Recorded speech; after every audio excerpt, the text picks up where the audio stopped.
back up, everybody. Come on. Everybody get up on the sidewalk. Go ahead, Shorty. Police were everywhere within minutes, and it became a wild, almost chaotic scene. Jump out the car, go right in your pockets, no question, don't ask you for ID. Police operated in workmanlike fashion. They knew who they were looking for, they knew where they were, they went in, and they got them. As a result of the cooperation of people who live in the community seeing this, calling in, we were able to get enough information to go out and to have an undercover officer make hand-to-hand purchases from the suspected narcotic dealers. Not big-time dealers, police say, but nickel-and-dime pushers.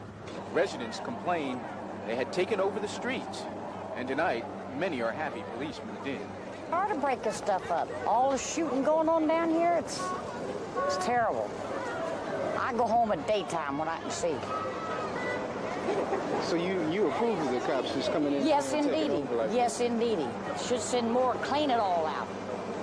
It needs cleaned out. Should have done a long time ago. But not everyone was happy to see 150 cops descend on their neighborhood and literally take over. They got the dogs out. How do you feel about this? It's not right. I don't think it's right. I can see them if they know what and where they was going to and what's in there, but not just to be going. So there's too many kids running from what they're doing. Nevertheless, police are happy with what they did today. And they say most of the residents who live here want the drug activity and the violence it brings here to stop. This raid might have done the trick. At the Perkins Housing Project in East Baltimore, Horace Holmes, Channel 2 News.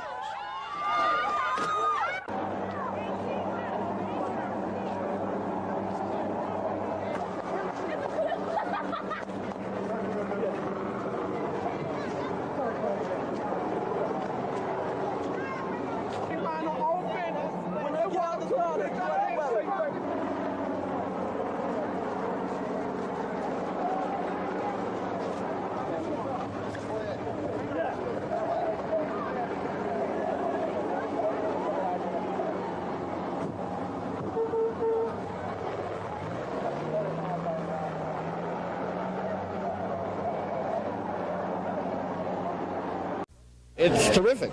I think it's lovely. It's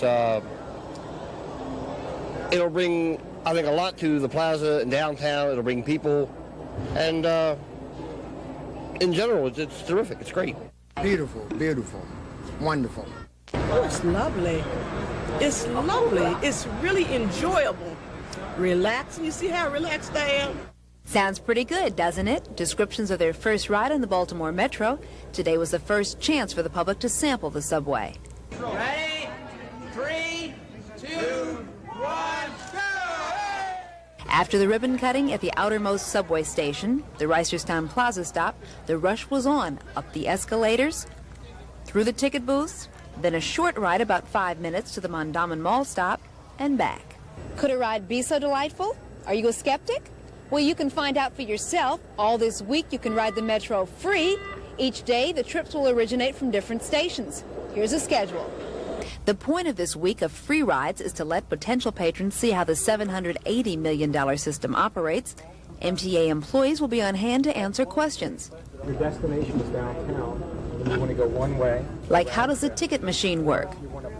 Then at 5 a.m. Monday morning, the Metro begins its regular daily schedule. Trains will run till 8 p.m. weekdays. The fare will be 75 or 85 cents, depending on where you want to go. And in the coming year, MTA officials are hoping today's rider enchantment with Metro will grow. In fact, they're predicting by then 45,000 of us will ride the Metro every day. Joyce Jefferson, News Scene 2. The Metro trains are started and stopped by a lever that's operated by hand. But if the operator gets sick, goes berserk, or has some other problem, a computer kicks in to keep his train from colliding with another. As soon as he entered an area that was anywhere even close, within a quarter of a mile or a half a mile of where that other train was setting, the computer would cut his train out, would stop him automatically, whether he tried to do it or not. Some of the people who took today's free ride said they felt a lot safer on Baltimore subway than on subways in other cities. It seems relatively safe. It seems okay. It's nice and smooth. It's not like I rode in Philadelphia, and theirs is kind of, it's more like a joyride, more like a, amusement ride. I rode on the system in New York, and I think compared to that, this one is a lot smoother.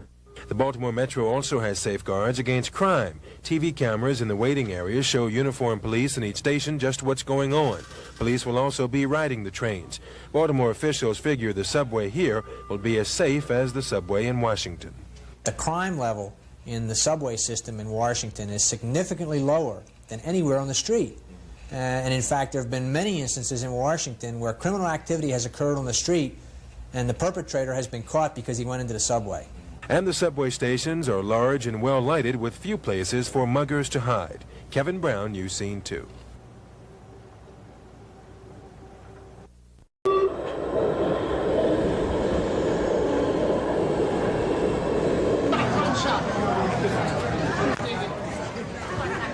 Very impressed, and the ride, it's much smoother than in an airplane. Now, I rode in quite a few airplanes, and it was really enjoyable. You don't think you're riding at all.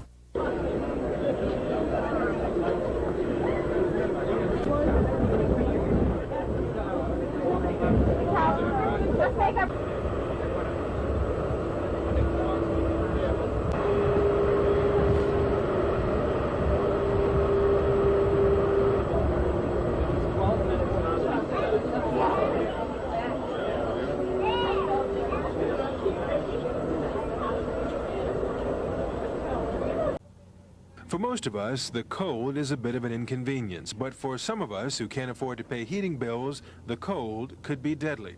A year ago, a woman did die after waiting in vain for an energy assistance check from the state. In fact, last year, 5,000 people had to wait up to a month. But there is no backlog this year. In Baltimore City this year, we have served 10,000 more clients than we did the first 13 weeks of last year, and we have no clients waiting for appointments or no applications pending certification in Baltimore City. The main reason there is no backlog is that applications for the state checks were accepted a month early this year, and that may also explain why BG&E has cut off power to fewer than a third as many homes as last year at this time. There were 178 customers turned off from November 1st until January 6th this year. Last year, during that same period of time, we had 727 customers who were turned off for non-payment. What's caused the discrepancy in the numbers, I'm really not sure. It may be that customers are applying early for Maryland Energy Assistance and are coming in to make arrangements to pay their bills. State officials figure between the assistance they give to poor people and BG&E's own rules about when to cut off the heat, no one should be going cold this winter.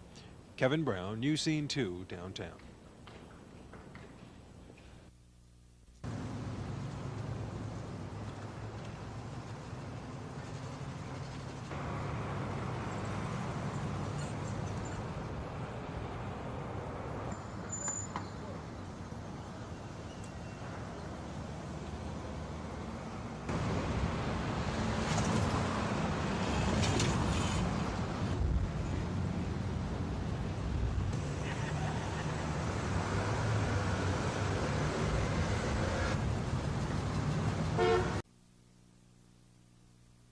MCI Hagerstown is a medium security prison designed to house inmates for long periods of time. The average length of stay, 181 months, almost 16 years. There are 1,800 prisoners inside the facility that was designed for 720. As a result, every available inch of space is used for housing. This, for example, is Annex A1, one of 8 annexes in the prison. It was previously storage space, a place to keep cleaning supplies and office materials. Now it's used to store humans. It was part of a project to create more room at the facility after the prison outgrew its population. It is unbearably hot because the heating pipes run through the annex. The insulation has been ripped off the pipes in many parts, and so even on cold days when the men wear only their underwear or go shirtless, when it gets too hot, windows are broken for relief. There are 3 toilets for the 40 men housed in the annex, and when I was there, one of those toilets was not working.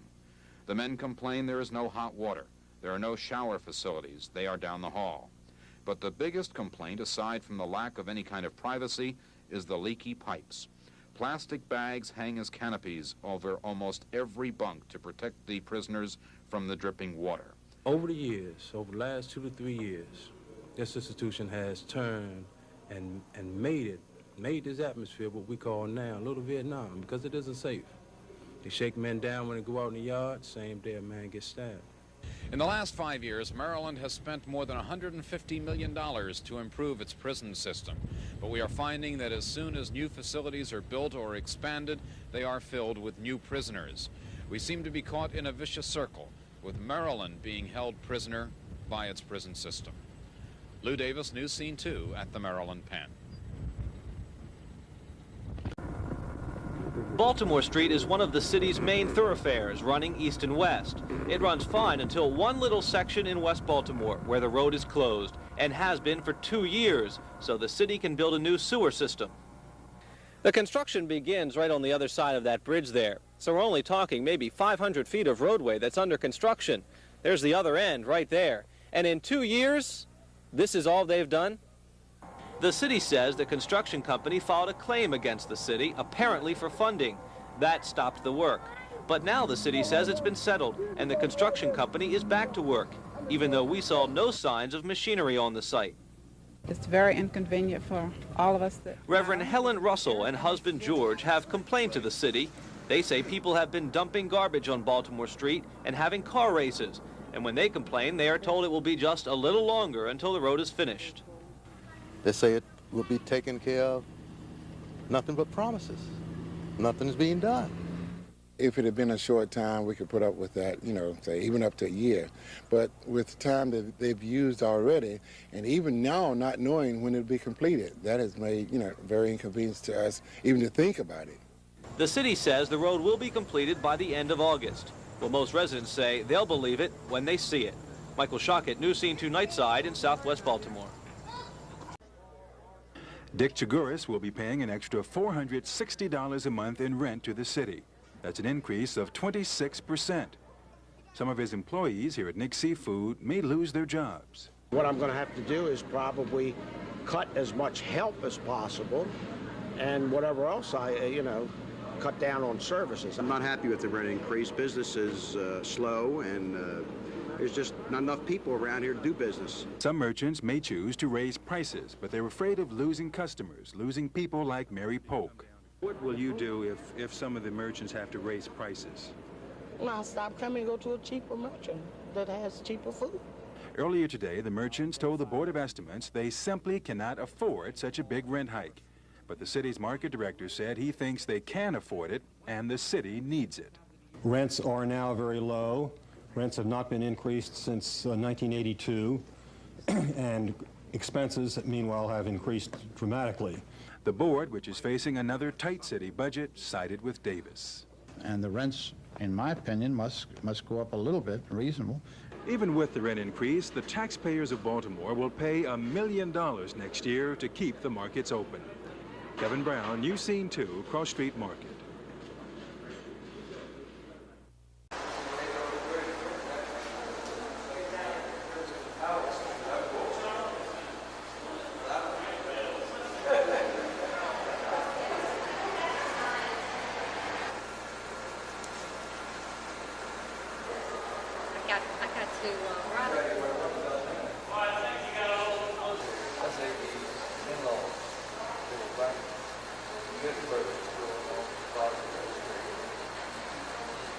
Never see them picture.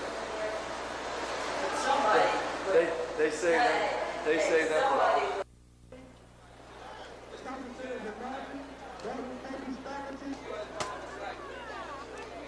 You have to make 2 baskets. And then for the $100 cookies that you bring from the factory, the basket bottom to the ring.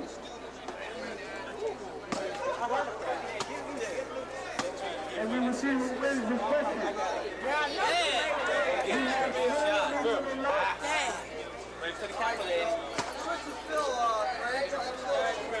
Okay. It's too big to kick the tires, but some Baltimoreans are beginning to look under the hood, and they don't like what they see. This man's opinion is typical. I think the Civic Center serves its purposes, but I think it's just a little bit outdated as far as seating and for the availability of parking. That kind of criticism stings the man who runs the Civic Center, Charles Neustadt. But he's the first to admit there are problems here. It's a 23-year-old building, and the state of the art has passed us by. It was built, it's the last building that was built with a proscenium, a fixed stage, one of the last of this size, and that hurts us. That cost us 4,000 seats right there. The current configuration works well with a show like Disney on Ice, but the medium-sized house isn't attractive for promoters with bigger fish to fry in the Baltimore area. One, as I just mentioned, the NCAA regionals, finals, basketball, that type of thing that we can't get. The shot at possibly an NHL franchise, whether we'd get it or not or something else. Those are some of that. You have some gymnastics events that may come around that may go to Cap Center because we don't have the capacity. Is that we're serious about this, and it's really crazy and senseless for young blacks and older blacks to just kill one another. That's genocide, says this group of young Democrats. Today, along Fulton Avenue in West Baltimore, the message, "Blacks killing blacks is genocide," was plastered along the homes, stickers given to people in cars and to every resident on Fulton Avenue. It's what you call a broad spread public education campaign, propaganda, that's what it is. Perrin Mitchell and others asked for support today. Put stickers anywhere people will see them, he says. It's not a cure-all, but Mitchell and these young Democrats are not hoping for overnight success. The attitude of the killers did not form overnight, they say, and they don't expect the attitudes to change overnight either. We've been walking for just 2 blocks, and I've already talked to 2 people who've had their sons or daughters shot. I mean, I have been involved. I lost a son, something like that, and so I know what it's all about. And I think you should do something about it. My son got shot last week carrying the Sun paper. So, in East Baltimore. In East Baltimore? Yes, it was in the paper route from the Sun company. So what do you think about this? I don't know what to think about it. We need to get on our knees and start praying more. I noticed 2 people I've talked to have had their sons or daughters shot. Shot, yeah. In just 2 blocks. Right. Does that really emphasize the problem? I'm telling you, that's how gross this problem is getting. Perrin Mitchell says the year-long campaign began with a 2-week radio blitz. Disc jockeys talking about blacks killing blacks on the air. And when school starts, the message will move to the classroom. Michael Shockett, News Scene 2, West Baltimore.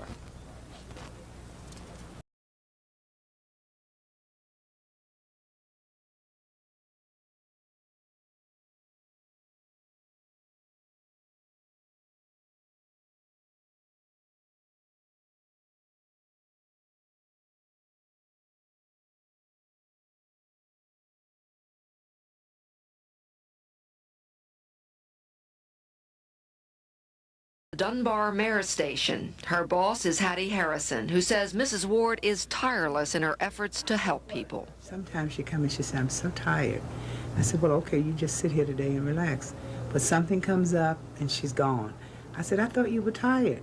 She said, no, because this person needs this or somebody needs that. That's the way she is. One thing that makes Elizabeth Ward exceptional is that for the past almost 2 years, at the end of her workday at the Mayor Station, she changes her clothes and walks down the hall and into the kitchen at the Dunbar School to prepare an evening meal for Baltimore's needy. This soup kitchen is not funded. All the food is donated. All the people who work here are volunteers. At 4:30, this community dining room of the Dunbar School becomes the open door diner, Elizabeth Ward's soup kitchen. And every day about 3:30, several hundred of Baltimore's hungry and needy begin congregating outside. Elizabeth Ward says seeing people go hungry in Baltimore in this day and age really upsets her.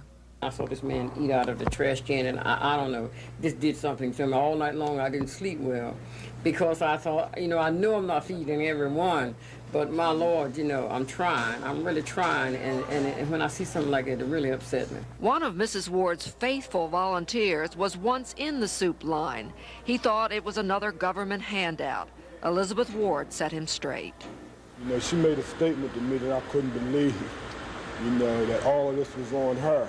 I assumed that this was a federally funded or whatever thing, but this is on her, and she's just a great woman. She needs some help, and here I am. Working at the mayor's station, running a soup kitchen on her own time is not the end of Elizabeth Ward's desire to help people. Someday she would like to establish a shelter. It's still my dream that I get this shelter for people. And I'm not going to call it a shelter. I'm not going to call it, I just want to call it a home, so people can feel at home when they go there. Elizabeth Ward has touched the lives of many Baltimoreans, and she has made a difference in the quality of their lives. I'm Susan White Bowden reporting for Nightside. It looks like any other school from the outside, and indeed, this is an old school building. But the Foundation for Youth Impact is anything but your typical classroom. These students have been kicked out of school for various reasons, and this woman says she'll get them back in. First, the teenagers must fill out these forms which assess their personalities. You read them, you answer the questions, and then we go back to talk about them to help us to determine what you need on a personal level to change the circumstances that put you in a position to be put out of school for whatever reason. Patricia Matthews, preacher turned educator, has operated this school for 2.5 years. Her staff is made up of volunteer and retired teachers. The students earn credits which enable them to re-enter public school. But it is not all reading, writing, and arithmetic. She tries to teach self-confidence to students who've given up on themselves and the system. Counseling, which some students say they don't get in real school. Who does not like themselves? Come on, be honest. Sometimes I don't like the nastiness that I can be when I get so mean and I take it out on other people for no reason. I don't like that. City school authorities are impressed by FYI and refer suspended students here. But Patricia Matthews knows not all will accept her outgoing style. Donald Booth wanted no part of it. When he came, he said, I don't like school. I don't like principals. I don't like teachers. The thing I said to him is fine. I have no problems with that. The only thing I want to do is to be here to help you. Now, it's a different story. She helped me. Ain't too many people that do help. Brought your pencils? Patricia Matthews says her alternative school can accept up to 150 students. Her goal is to return 50 each year back to their public schools. Even some of her success stories recommend the Foundation for Youth Impact to their friends who've been expelled or suspended. I tell them FYI, it's the place to be. You know, it's much better than the streets. You're still getting part of your education, you know, and chances are when you go back to public schools, your grade level can improve. The school is funded mainly through donations, and the suspended students must make do with old textbooks and desks. But they really don't seem to mind after hearing these words from Patricia Matthews. You want to be the best that you can be no matter where you are. Vicki Cox reporting for Nightside.